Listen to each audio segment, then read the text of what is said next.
সাধারণত যেটা আমরা করে থাকি যে বাজেট বাস্তবায়নের ক্ষেত্রে স্বচ্ছতার কথা বলেছি। আমরা বলেছি যে অধস্তন অফিসগুলো আছে যেখান থেকে সেবা দেওয়া হয় মানুষকে, সেই সেবাটা যেন ঠিকমতো সেই কাজটা যেন খুব জোরালোভাবে মনিটর করা হয়। প্রথম কথা হলো যে আমাদের যখন আমরা সরকার গঠন হয় এবং মাননীয় প্রধানমন্ত্রী যখন প্রথম সচিব সভাটা করেন তখন আমাদের কাছে একটি নির্দেশনা এসেছিল যে আমরা যেন বছর অন অ্যাভারেজ 2টো সচিব সভা করি।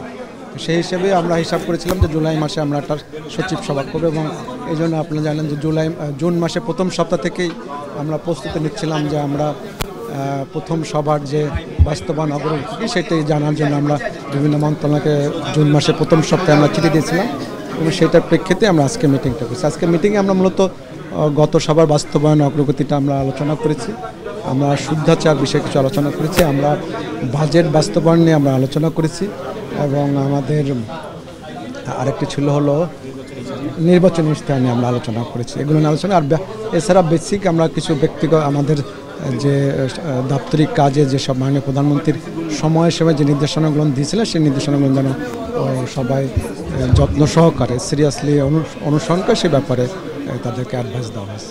250-টিরও বেশি ডিজাইন অপশন নিয়ে ওয়ালটন স্মার্ট ফ্রিজ, বোঝে আপনার প্রয়োজন। আমরা যেটা আলোচনা করেছি যে আমাদের যে শুদ্ধাচারণ নীতিমালাটি এখন আছে সেটি প্রায় 12 বছর হয়ে গেছে, 10 বছর বেশি হয়ে গেছে। তো এইটি আমরা কিন্তু এখন একটা আপডেট করার চিন্তা ভাবনা করছি। সেই প্রসঙ্গটা আলোচনা হয়েছে যে আমাদের একটা যে আচরণ বিধি ছিল 1979 সালের, তো ওইটিকে আপডেট করার কার্যক্রম চলতেছিল, সেইটির অগ্রগতি কী সেটি আমরা জেনেছি এবং আমরা আশা করছি যে খুব দ্রুতই সেটি হয়তো ফাইনাল হয়ে যাবে। আর আমরা সাধারণত যেটা আমরা করে থাকি যে বাজেট বাস্তবায়নের ক্ষেত্রে স্বচ্ছতার কথা বলেছি। আমরা বলেছি যে অধস্তন অফিসগুলো আছে যেখান থেকে সেবা দেওয়া হয় মানুষকে, সেই সেবাটা যেন ঠিকমতো সেই কাজটা যেন খুব জোরালোভাবে মনিটর করা হয়, যেন মানুষের যদি কোনো অভিযোগ থাকে সেগুলো যেন খুব সিরিয়াসলি নিয়ে সেই ব্যবস্থাগুলো নেওয়া সেই ব্যবসার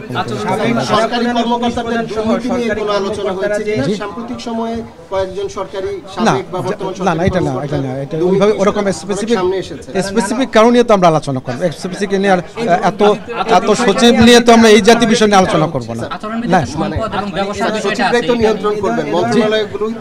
হ্যাঁ, কিন্তু আমরা একজন দুজনের মানে কোনো একটা অভিযোগ নিয়ে তো আমরা এত সচিবকে ডেকে এনে আলোচনা করবো না, এটা তো খুব স্বাভাবিক না। ওরা দ্রুতই আমাকে যেটা জানানো হয়েছে খুব দ্রুতই এটা চূড়ান্ত করা।